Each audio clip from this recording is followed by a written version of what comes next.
मैं बेवकूफों की बात का जवाब देने में नहीं मानता आदिति। नहीं, वारिस पठान ये आरएसएस के पीछे छिपकर आप कब तक निजाम का बचाव कर पाएंगे, क्योंकि हिस्ट्री तो आपके खिलाफ है। मैं कहां बचाव कर रहा हूं, मैं तो इनको सवाल कर रहा हूं, मगर ये बदतमीजी करने जा रहे थे मेरे को बोलने। देशभक्ति का सर्टिफिकेट देने में जल्दबाजी क्यों दिया जा रहा है? 52 साल तक हमारे तिरंगे का अपमान किया, जब इतिहास की जो तारीखें हैं वो अपने आप में बड़े सवाल खड़े कर रही हैं। अपमान किया, आप ये बताइए ना क्यों करना पड़ा? एक सेकंड संजीव बुनियाल जी, प्लीज मैंने आपको काफी वक्त दिया सर, ऐसा क्यों लिखा, काफी वक्त दिया, प्लीज। आरएसएस रजिस्टर्ड है या नहीं, जवाब नहीं दे रहे। सुनिए वारिस पठान, बात करूंगा, बताइए आपसे जो सवाल है उस सवाल का जवाब इनको। नहीं मुझे पता है, मेरा पता है मुझे नाम, मैं बदतमीजी अगर इनको नहीं बोलूं तो मैं क्या बोलूं आदिति जी, बताइए। नहीं, आपको किसी को सर्टिफिकेट देने की जरूरत नहीं, आपसे सवाल पूछने वाला बदतमीज है, समझदार है, जनता को तय करने की जवाब नहीं दे रहे हैं। नहीं, आपको निजी टीका टिप्पणी करने की क्या जरूरत है? मैंने बात की, जवाब नहीं दे रहे।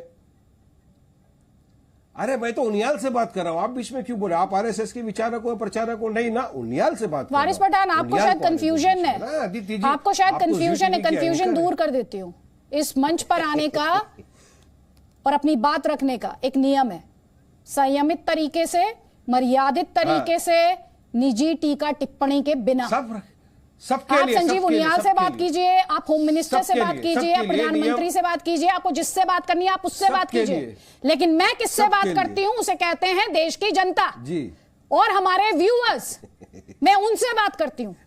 तो इस डिबेट में डेकोरम मेंटेन करना मेरी जिम्मेदारी है। शायद आपको कंफ्यूजन होगी, मुझे कंफ्यूजन नहीं है। आप सवाल का जवाब दीजिए, आप सुन लीजिए, सवाल का जवाब दीजिए। 15 अगस्त 1947 से लेकर सितंबर 1948 के बीच हैदराबाद के निजाम, जिन्हें आप दानवीर बता रहे हैं, क्या योगदान उनका रहा भारत के लिए? मेरे सवाल का आप जवाब दे दीजिए। मैं भी जो बोल रहा हूं अपनी बात रखूंगा, अपनी मर्जी से रखूंगा। 47 से लेकर 48 तक आरएसएस कहां था, बता दो मेरे को। मुझे मेरे सवाल का जवाब दे तो आपको जवाब मिल जाएगा। मैं भी अपनी बात पे लड़ा हुआ, और आपका व्यूअर सिर्फ आरएसएस वाले नहीं है, आपके व्यूअर सारे देश देख रहा है। तो आपको ये कहां से समझ में आया कि मेरे व्यूअर्स कौन है? पूरे देश की जनता की नहीं, आपको ये कहां से समझ में आया कि मेरे व्यूअर्स कौन है? आपने बताया ना कि मैं मेरी बात रखूंगी, मैं आरएसएस को टारगेट किया, और ना मैं डरती हूं किसी से, बिल्कुल रखूंगी, बारे में मैं बोलूंगा, बिल्कुल रखूंगी। निजी हमलों से नहीं डरती, आरएसएस के बारे में नहीं डरती मैं निजी आरएसएस ने, ठीक है, हमारे बिल्कुल नहीं डरती हूं। अब सुनिए ध्यान से, आई रिपीट माय क्वेश्चन। 15 अगस्त 1947 से सितंबर 1948 कहां थे हैदराबाद के निजाम? भारत की डेवलपमेंट के योगदान में, अखंड भारत की तरफ बढ़ाने में भारत को। जवाब दे रहा हूं, हाँ दीजिए। 15 अगस्त 1947 से लेकर सितंबर 48 तक आरएसएस कहां था? जो आज हमको सर्टिफिकेट बांट रहा है वो कहां थे? जो नेशनलिज्म पेट्रोटिज्म के सर्टिफिकेट हमको बांट रहे वो कहां थे? 1947 की आजादी के पहले तो हमने हमारी जानें गंवा दी, हमारे तो लोग शहीद हो गए, लाशें लटकी हुई थी झाड़ों के ऊपर। आज इंडिया गेट पे आप जाके नाम देख लीजिए, आपको पूरी लिस्ट मिल जाएगी, फहरिस्त। इनका एक दो नाम बता दीजिए मुझे वहां पे कि आजादी की लड़ाई में ये थे। मैं मान जाऊंगा इनकी। आप इस डिबेट को मुसलमानों से क्यों जोड़ रहे हैं? मैं मेरी बात रखूंगा ना, आप इस डिबेट को मुसलमानों से क्यों जोड़ रहे हैं? आप ये कहना चाह रहे हैं निजाम मुसलमानों का प्रतीक है? नहीं, आप ये कह रहे हैं मुझसे कि मुसलमानों के जो मसीहा है वो निजाम थे, देश के वासी है। ना, आप क्या कहना चाह रहे हैं? मुसलमान भी इस देश के वासी है। इस देश के मुसलमान ने तो कॉल ले ली थी, इस देश के मुसलमान ने तो कॉल ले ली थी। आप निजाम से कहां उसकी तुलना कर रहे हैं भाई? आप निजाम से कहां उसकी तुलना कर रहे हैं? ये कौन सा कंपैरिजन आप कर रहे हैं? मैं आहत महसूस कर रही हूँ ये सुनने के बाद। मैं तो तुलना कर ही तो समझ लीजिए मुसलमान कैसा महसूस कर रहे होंगे। उसे तो वो कॉल बहुत पहले ले ली थी और भारत को चुन लिया था। निजाम तो 13 महीने है। मैं आपसे पूछ रही हूँ उनकी देशभक्ति के सबूत, एग्जाम्पल पूछ रही हूँ। आप जाकर बता रहा है 6 टन खजाना दे दिया था, ये कर दिया था, वो कर दिया था, जैसे खजाना उनका अपना निजी था। तो 1964 के अंदर जब निजाम के पहले 1964 बाद में आता है सर, पहले आ जाइए 1947 से 48 के बीच। सवाल बहुत मुश्किल है क्या? ये आरएसएस कहां थे? आरएसएस ने क्या ये दिया बहुत देश मुश्किल के लिए सवाल बताइए है, ना। इसीलिए नहीं, बार मैं बार तो उठाया ये मैंने। लोग सर्टिफिकेट इसीलिए बार बार उठाया क्योंकि राजनीति को एक्सपोज करने के लिए सवाल जरूरी है। अजय आलोक, सर्टिफिकेट अजय आलोक, मैं नहीं दूंगा आपके सवाल का जवाब। कोई बात नहीं, आप मत मैं दीजिए, नहीं जनता दूंगा समझ जवाब। जाएगी। ये सवाल मैं जनता नहीं के लिए दूंगा, पूछ रही हूँ, मैं अपने लिए सवाल नहीं। का पहले कोई मेरे बात सवाल का जवाब कोई चाहिए। बात नहीं, जनता के लिए पूछ रही हूँ, जनता समझ मैं जाएगी। अजय जनता के आलोक, लिए सवाल पूछ रहा हूँ, जनता का सवाल है, लेकिन आदित्य त्यागी अजय आलोक, 1945 से वारिस पठान सुनिए, लेकिन सवाल का जवाब नहीं देना चाहती।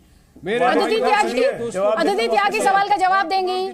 किसके लिए सवाल का जवाब देंगी? अदिति त्यागी किसे रिप्रेजेंट करती है? एआईएम को, बीजेपी को, आरएसएस को? किसको रिप्रेजेंट करती है अदिति त्यागी? जनता को। और जो जनता का सवाल है वो अदिति त्यागी पूछती है, और जनता के लिए ही अदिति त्यागी की अकाउंटेबिलिटी है। आप अपनी पार्टी के लिए अकाउंटेबल बनिए प्लीज। तो आप जवाब दो जनता अजय को, आलोक जवाब जी। दो जनता को। हाँ, जनता को तो मैं सवाल पूछ रही हूँ, जनता का आप जवाब नहीं दे पा रहे। आदित्य जनता को जवाब नहीं दे पा रहे आप, कोई बात नहीं। अजय आलोक, नहीं देंगे अदिति। अजय आलोक की आवाज प्लीज। आप अदिति जी ये जवाब नहीं देंगे। ये इसलिए जवाब नहीं देंगे क्योंकि आज से कुछ दिन पहले जब इन्होंने गणपति बप्पा मोरया बोला था ना, तो उसके बाद इनको बहुत सारी माफी मांगनी पड़ी थी। इनसे कसम वसम खिलवाई गई थी, जमजम का पानी वगैरह पी के इन्होंने कसम खाया था कि अब दोबारा कभी ठीक बात नहीं बोलूंगा। 1945 से 1948 में आरएसएस अपने तमाम हिंदूवादी और भारत की मदद कर रहा था, क्योंकि हिंदुओं को नरसंहार किया था पाकिस्तान से आने में, बांग्लादेश से आने में, और आरएसएस उनकी मदद कर रहा था। और आप और आपके आका रजाकारों की मदद कर रहे थे हिंदुओं को मारने में 1947 से 48 के बीच में। सच्चाई यही है, बोलिए मानते हैं कि नहीं मानते हैं? पाकिस्तान से जो भर भर के ट्रेन आई थी लाशें हिंदुओं को काट काट के, वो उनको बचाने की कोशिश आरएसएस कर रहा था, और आप लोग यहीं पे रह के मार रहे थे हैदराबाद में 47 से 48 के बीच में। अगर इस पे शर्म आती है तो माफी मांग लीजिए, ठीक है ना? क्योंकि एक बार तो आपको भारतीय सेना ने रजाकारों को सुधार दिया था। अब भारत की जनता बाकी जो छिपे हुए रजाकार है उनको सुधार देगी। ये कांग्रेसी रजाकार, ये कम्युनिस्ट रजाकार, और उस वक्त भी रजाकारों की मेन पार्टी AIMIM ही थी। याद होगा आपको?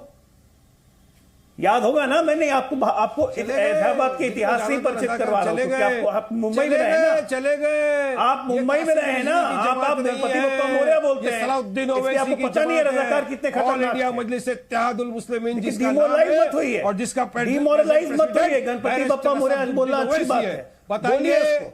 उससे मन में पॉजिटिव एनर्जी आएगी आपके, चले गए, पॉजिटिव एनर्जी आएगी, नेगेटिव मत होइए।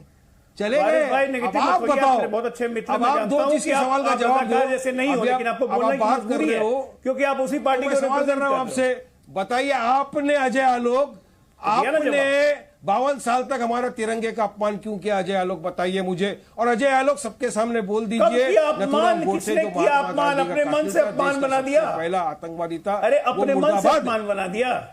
वो क्यों अपमान किया? अभी आपकी रैली में, आप पे केस भी दर्ज हुए, 10 केस आपकी पार्टी में। क्या आपकी रैली में आपने चक्र की जगह पूरा कुरान की इनायतें लिख दी थी तिरंगे में? वो होने दो। एक मिनट, आप ही की रैली में हुआ ना ये केस दर्ज हुआ है ना एमआईएम पे? उसका जवाब दे दीजिए। तिरंगे का अपमान कौन कर रहा है? चलते थे, चलते रहेंगे। अब एक सुर में बोलते रहिए तो काम तो नहीं चलेगा ना, सुनना पड़ेगा। आप लोगों ने किया है, हमारे तो दिल हैदराबाद में आप ही की रैली में तिरंगे पे अशोक चक्र हटा के कुरान की आयतें लिख दी गई। शांत तिरंगा है, केस भी हुआ है आपके लिए। उसका जवाब देना होगा। 52 साल तक तिरंगा, राष्ट्रीय ध्वज को हमेशा अपमान करते हैं आप लोग। आपके लिए भगवा कलर शुभ था। आपने 52 साल तिरंगे का अपमान किया। अरे आप तो इस देश को देशी नहीं मानने वाले लोग हैं भाई।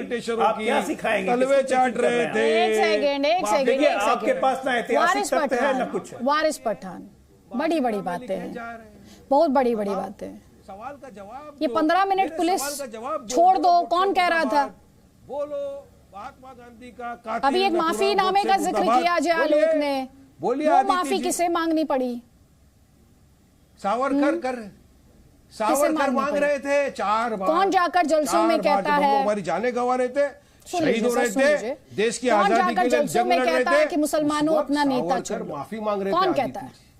कौन ये कहता है कि मुसलमानों को टारगेट किया जा रहा है? एक तरफ आप ये कहते हैं नहीं, हम मुसलमानों की आवाज नहीं है, हम नहीं कहते हम मुसलमानों को रिप्रेजेंट करते हैं, हम ये क्लेम ही मैंने ये नहीं बोला। फिर आप ये कैसे बोलते हैं कि इस देश में मुसलमानों को टारगेट किया जा रहा है? तो बहुत ही कंफ्यूजन की स्थिति है वारिस पठान, बहुत ही कंफ्यूजन की स्थिति है। एक तरफ आप तिरंगा कह रहे हैं और फिर मैं वो स्टेटमेंट भी सोच पा रही हूँ कि 15 मिनट के लिए पुलिस हटा दो ना, 15 मिनट के लिए पुलिस हटा दो, मैं वो भी सोच पा रही हूँ। क्या है?